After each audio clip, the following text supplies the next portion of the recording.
आज हम बात कर रहे हैं जलवायु परिवर्तन और वैश्विक राजनीति मतलब जियोपॉलिटिक्स के बीच जो एक गहरा रिश्ता बन रहा है उसके बारे में। जी। कैसे क्लाइमेट चेंज अब सिर्फ पर्यावरण का मुद्दा नहीं रह गया है, ये दुनिया भर में राजनीतिक उथल-पुथल भी बढ़ा रहा है। हाँ बिल्कुल, ये अब सिर्फ एनवायरमेंटल इशू नहीं है। इसके लिए हमने कुछ अच्छे लेख देखे हैं, द कॉन्वर्सेशन, क्लाइमेट डिप्लोमेसी और E3G से भी। और ये सब कहीं ना कहीं इशारा कर रहे हैं कि कैसे क्लाइमेट चेंज और जियोपॉलिटिकल अस्थिरता ये मिलकर एक खतरनाक साइकिल बना रहे हैं, एक विनाशकारी चक्र या डूम लूप जिसे कह लें। हाँ वही डूम लूप। और कमाल की बात ये है कि अब क्लाइमेट खुद जियोपॉलिटिक्स को एक तरह से शेप दे रहा है। बिल्कुल, पहले असर होता था, अब वो खुद एक ड्राइवर बन गया है। तो आज हम यही समझने की कोशिश करेंगे कि ये सब कैसे हो रहा है, कैसे क्लाइमेट एक्शन पर असर पड़ रहा है, स्थिरता कैसे खतरे में है, और हाँ एक वो जो कनेक्शन दिख रहा है ना, कौन सा? मौसम, महंगाई और हाल की पॉलिटिक्स के बीच, बड़ा दिलचस्प है वो। चलिए इसी को थोड़ा खोलते हैं। जरूर। तो द कॉन्वर्सेशन वाले लेख में ये जो डूम लूप वाली बात है वो बहुत बहुत अहम है, एक तरह की चेतावनी समझिए। हाँ। कि भाई क्लाइमेट चेंज से राजनीतिक अस्थिरता बढ़ती है, फिर जब माहौल अस्थिर होता है तो क्लाइमेट पे एक्शन लेना वो मुश्किल हो जाता है। जाहिर सी बात है, प्राथमिकताएं बदल जाती हैं। बिल्कुल। और फिर एक्शन नहीं होता तो क्लाइमेट चेंज और बिगड़ता है, जिससे अस्थिरता और बढ़ती है। मतलब ये चक्र चलता रहता है। ये एक दुष्चक्र है। हाँ, हाल में जो COP29 हुई, संयुक्त राष्ट्र की क्लाइमेट कॉन्फ्रेंस, उसमें भी ये दिखा, कई बड़े नेता आए ही नहीं। हाँ, अपने देशों के मसलों में उलझे हुए थे। सही। और जो जीवाश्म ईंधन वाले देश हैं उन्होंने साफ कह दिया कि भाई हम इससे फेज आउट मतलब धीरे धीरे बंद करने को तैयार नहीं है अभी। ये बिल्कुल वही पैटर्न है। भावित नहीं हो रहा, वो खुद एक एक्टिव एजेंट बन गया है जियोपॉलिटिक्स में। हाँ, वो खुद बदल रहा है चीजों को। जी। और इसी वजह से एक और खतरा है जिसे वो कह रहे हैं पटरी से उतरने का जोखिम, मतलब डीरेलमेंट रिस्क। पटरी से उतरने का जोखिम मतलब? हाँ, मतलब ये कि जो हमारा रास्ता है जीवाश्म ईंधन से तेजी से हटने का, ताकि हम सबसे बुरे क्लाइमेट प्रभावों से बच सकें, हम उसी रास्ते से भटक ना जाएं, इस सारी अस्थिरता के चक्कर में। ओह, ये तो गंभीर बात है। और इस अस्थिरता का एक असर तो शायद हम सब देख भी रहे हैं, महसूस कर रहे हैं, महंगाई। हाँ बिल्कुल, ये क्लाइमेट फ्लेशन की बात अब काफी हो रही है। हाँ, क्लाइमेट फ्लेशन। द कॉन्वर्सेशन में उदाहरण भी दिए हैं। अमेरिका में कैलिफोर्निया में सूखा पड़ा तो चावल का उत्पादन आधा रह गया। जी। मिडवेस्ट में सूखे से सोयाबीन पर असर पड़ा। यूरोप में जैतून के तेल की कीमतें कहां पहुंच गई। इनमें जो खाने पीने की महंगाई बढ़ी हाल में, उसका शायद 1/3 हिस्सा सीधे सीधे क्लाइमेट के असर से जुड़ा हो सकता है। 1/3? ये तो बहुत ज्यादा है। हाँ, और ये फिर आम लोगों की जेब पर असर डालता है और फिर इसका असर राजनीति पर भी पड़ सकता है। कुछ लोग तो अमेरिकी चुनावों में भी इसे एक फैक्टर मान रहे हैं जहाँ महंगाई बड़ा मुद्दा थी। बिल्कुल। और ये असर सिर्फ खाने पीने तक ही नहीं है।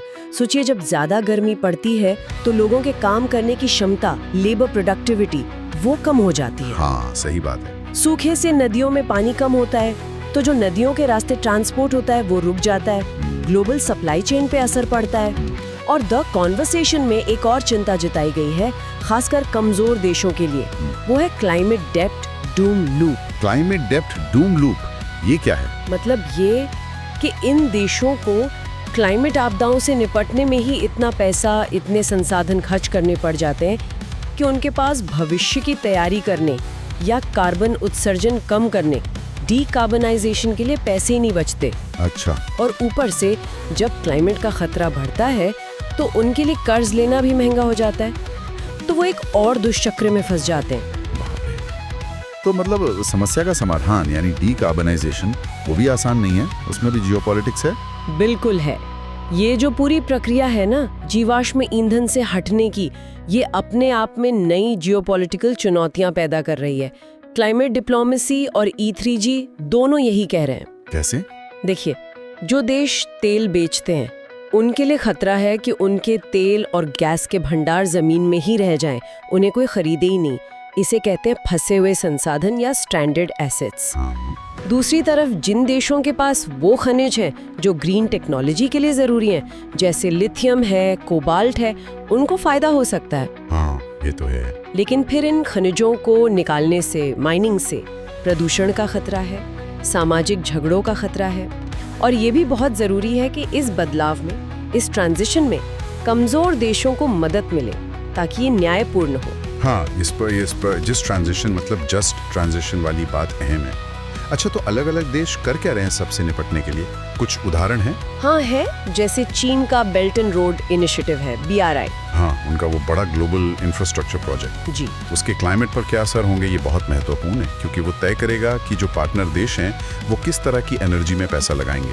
सही बात है। यूरोपियन यूनियन है वो अपने ग्रीन डील के जरिए डीकार्बनाइजेशन को अपनी फॉरेन पॉलिसी का हिस्सा बना रहा है। अच्छा। अमेरिका में देखिए, फेडरल लेवल पर भले ही थोड़ी खींचतान चलती रहे, लेकिन राज्य और शहर काफी एक्शन ले रहे हैं क्लाइमेट पर। हाँ, वो तो दिखता है। और ब्रिटेन ने ब्रेक्जिट की सारी अनिश्चितता के बीच भी नेट जीरो कानून पास किया, हालांकि उसे लागू करना अभी भी एक चुनौती है।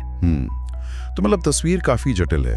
ये डूम लूप है, महंगाई है, जियोपॉलिटिक्स है, कुछ उम्मीद भी है। देखिए, द कॉन्वर्सेशन का लेख एक जरूरी बात याद दिलाता है कि संकट का समय जो होता है ना, वो अक्सर बड़े सकारात्मक बदलावों के लिए भी एक मौका बन सकता है। जैसे दूसरे विश्व युद्ध के बाद हुआ, मानवाधिकारों की सुरक्षा पर जोर बढ़ा, वेलफेयर स्टेट्स बने। हाँ, ये बात तो है। तो क्लाइमेट संकट की जड़ में जो असमानता है उसे एड्रेस करना बहुत जरूरी है। अगर हम कमजोर समुदायों को क्लाइमेट चेंज के असर से नहीं बचा पाए और डीकार्बनाइजेशन का फायदा उन तक नहीं पहुंचाया, तो हो सकता है वो उन ताकतों के साथ चले जाएं जो क्लाइमेट एक्शन का विरोध करती हैं। ये बहुत जरूरी पॉइंट है। इसीलिए अडैप्टेशन यानी बदलते क्लाइमेट के साथ जीना सीखना, ये न सिर्फ लोगों को बचाता है, बल्कि मिटिगेशन यानी उत्सर्जन कम करने के प्रयासों को भी मजबूती देता है। दोनों साथ साथ चलने चाहिए।